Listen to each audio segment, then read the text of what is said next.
Hallo, heute möchte ich euch mein neues Dadbike-Projekt vorstellen. Es geht um ein Marine Bear Valley 1989er Baujahr und ich werde heute euch erzählen, was mich daran getriggert hat, was ich in dem Rad sehe, wie ich es demontiere, werde ich euch zeigen. Das Rad ist mit einer Shimano Mountain LX Gruppe ausgestattet und dementsprechend war natürlich hier auch das Tretlager BSA Standard Cup and Cone 68 mm Breite mit schönen, noch gut erhaltenen Kurbeln. Die Kettenblätter waren für ihre jetzt 36 Jahre eigentlich ganz gut in Schuss, nicht zu viel gefahren.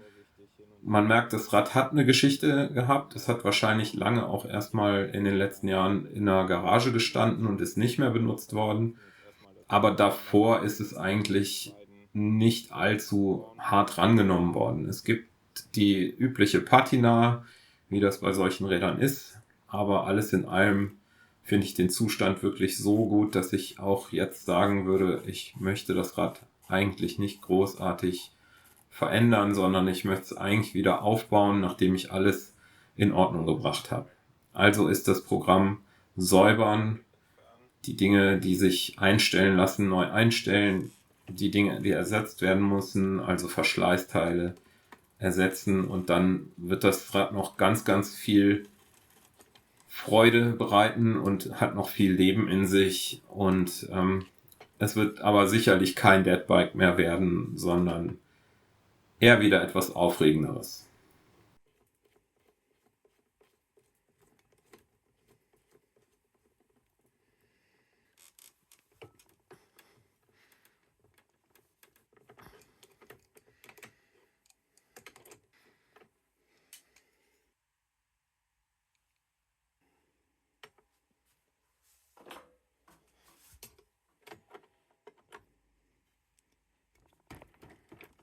So, das hat schon gereicht. Hier ist der Konterring.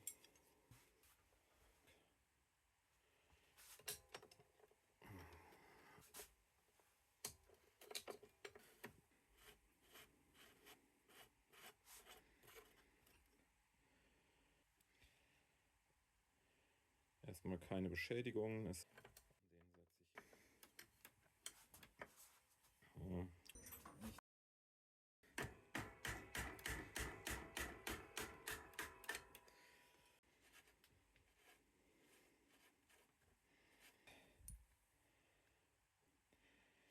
Tretlager erstmal frei.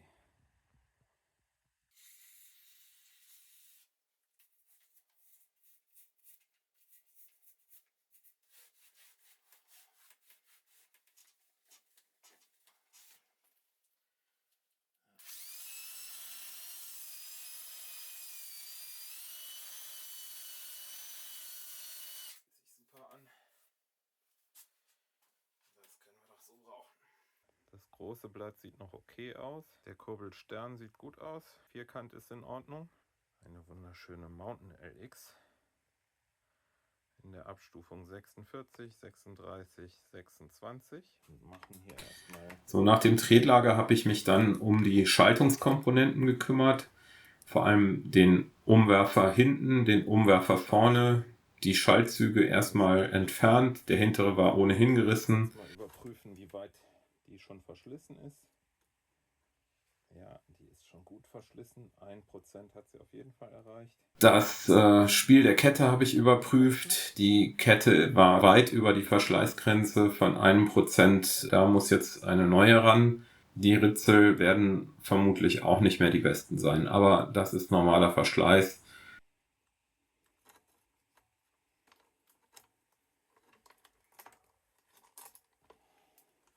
Umwerfer und Schaltwerk habe ich dann erstmal abgebaut und gründlich gereinigt, auch mit einem Ultraschallbad. Und der Zustand ist wirklich gut. Es gibt wenig Verschleiß an beiden. Beides funktioniert wunderbar. Die Gelenke an Umwerfer und Schaltwerk sind völlig in Ordnung. Ja, und das reicht eigentlich, die wieder sauber zu machen, die Details neu zu schmieren, und dann sind die bestimmt noch für 30.000 bis 50.000 Kilometer gut. Das stört mich auch auf jeden Fall sehr. So nervige Anbauten wie Schutzbleche und Seitenständer etc. fliegen bei mir eigentlich immer sofort in die Tonne. Ich mag die Sachen einfach nicht.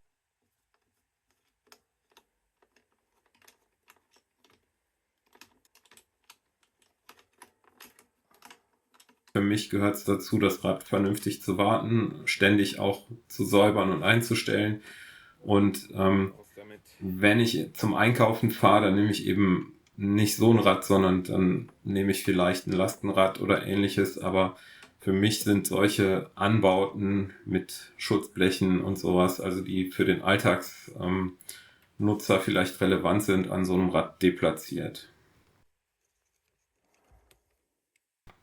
Das Rad hier soll Abenteuer erleben. Deswegen ist mir auch ganz wichtig, dass alles wieder ordnungsgemäß funktioniert. Die hinteren Bremsen habe ich demontiert, habe dabei festgestellt, es gibt ganz gute, wenig verschlissene Bremsbeläge, die aber eigentlich überhaupt nicht da dran gehören. Die Bremsbeläge kommen von einer V-Bremse, die hat jemand daran gezaubert, wie auch immer, warum auch immer. Ich werde das Ganze erstmal demontieren, sauber machen, vernünftig wieder abschmieren und dann wieder sauber einstellen und mal schauen, wie die Bremsbeläge sich dann auf den Felgen bewähren. 54, kein Schaltwerk mehr dran, kein Tretlager mehr drin, alles clean, jetzt geht's gleich vorne weiter.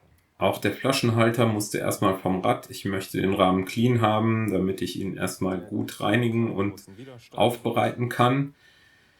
Alles, was also irgendwie Anbauteil ist, wird jetzt erstmal vom Rad entfernt, bis auf die blanken Rahmenrohre bzw. den Steuersatz. Kleiner Spoiler Alert, den werde ich hier im Rahmen belassen. Da werde ich gleich nochmal drauf eingehen, warum ich den nicht ausbaue. So, jetzt sind wir auch schon an der Vordergabel.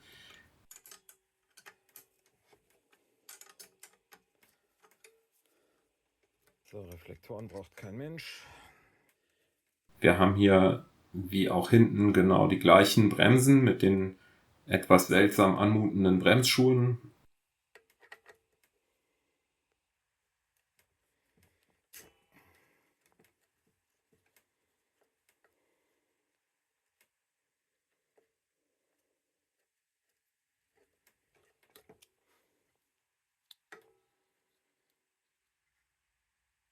Sehen genauso gut aus wie die hinteren. Auch alles okay. Wir haben zusätzlich noch einen ganz normalen, billigen, damals in den 90er Jahren aktuellen elektronischen Tacho verbaut. Schönes Teil, kleiner Seitenschneider für so ganz kleine Käbelchen.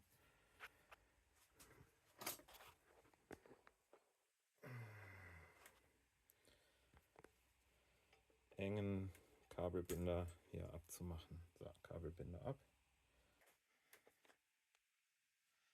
Die Batterien sind alle, der wird wahrscheinlich auch noch funktionieren, aber er hat eigentlich auch keine Berechtigung mehr in der heutigen Zeit mit Fitness-Apps etc. Ich habe, glaube ich, eine ganze Schublade voll mit alten Tachos. Ich kann mich nicht dazu entschließen, die wirklich zu entsorgen, aber brauchen tut die eigentlich auch niemand mehr. Lenker und Vorbau habe ich hier an dem Rad was Spezielles mit vor. Der Vorbau ist also ganz, ganz schrecklich aus meiner Sicht. Ich mag diese verstellbaren Vorbauten natürlich aus ergonomischer Sicht sinnvoll. Aus optischen und Styling-Gründen überhaupt nicht. Der wird auf jeden Fall vom Rad fliegen. Bevor wir an den Vorbau kommen, müssen noch die wunderschönen Bremsschalthebel runter. Bei der Mountain LX war es damals besonders, dass die Daumenschalthebel, die wirklich super gut intakt sind, an den Bremshebeln noch montiert waren mit so einem Zusatzhalter. Bei den höherwertigen Serien wie Deore und Deore XT gab es eine eigene Schelle für die Daumenschalthebel, aber hier bei der etwas günstigeren Einsteigergruppe Mountain LX gab es diese nicht und die Brems- und Schalthebel sind sozusagen zusammen montiert und können auch nur quasi zusammen benutzt werden. Natürlich könnte man das Ganze auf eine Schelle von einem anderen Schalthebel umbauen, aber ich werde das so lassen. Ich denke, das gehört zum Charakter des Rades und zum Charakter dieser Gruppe. Es war damals eben auch schon eine ambitionierte Gruppe für echtes, ja, damaliges Mountainbiken. Das hat natürlich nichts mehr mit modernen Mountainbiken zu tun. Wenn das jetzt mit meiner Deckenhöhe hinkommt. Der Lenker ist durchaus okay, der hat eine schöne Breite, hat auch eine schöne Kröpfung. Den werde ich behalten. So, dann seht ihr mich hier auch schon dabei, wie ich den Steuersatz öffne. Ich habe da natürlich meine speziellen Werkzeuge für, weil ich glaube, gerade da ist es sinnvoll, die Einstellungen wirklich sauber hinzukriegen. Das Steuerlager ist so ziemlich das meist belastete Lager beim Fahren überhaupt. Aber auch hier kann man sehen, wenn man den Steuersatz öffnet, er ist einfach noch nicht wirklich verschlissen, er ist nicht viel gefahren. Das Fett, das da drin ist, ist zwar uralt, aber es ist immerhin vorhanden und es ist auch nicht verschmutzt. Es gibt eigentlich keinen großen Anlass, diesen Steuersatz zu ersetzen. Deswegen werde ich auch die Schalen im Rahmen lassen. Die sind völlig in Ordnung. Ich habe es ausprobiert. Es gibt keine Rastpunkte oder ähnliches. Der Steuersatz lässt sich optimal drehen und mit ein bisschen neuem Fett und Einstellarbeiten ist das Ganze wahrscheinlich super fit zu kriegen. Und auch da ist ganz gut. Nicht großartig was verschlissen. Bisschen dreckig alles. Check. Ohne Probleme. Die Sattelstütze, oft ein Problempunkt bei alten Rahmen. Kein Problem, sie zu entfernen. Wird natürlich gesäubert, gefettet und kommt dann wieder rein. Hier könnt ihr nochmal alles sehen, was sich bei der Demontage dann am Ende ergeben hat. Wir haben einen sauberen Hinterbau. Wir haben die Sattelstütze demontiert. Der Vorbau und der Lenker sind weg. Die Schaltkomponenten sind weg. Der Rahmen ist jetzt also in einem super schönen demontierten Zustand. Das Ganze wird jetzt neu aufgebaut und wir sind jetzt hier quasi so weit, dass wir eine weiße Leinwand haben. Und im nächsten Video könnt ihr dann sehen, wie ich mit diesem Piece of Art wieder anfangen werde und es neu aufbauen werde. Bleibt also dabei, abonniert den Kanal und lasst euch benachrichtigen, sobald es was Neues gibt.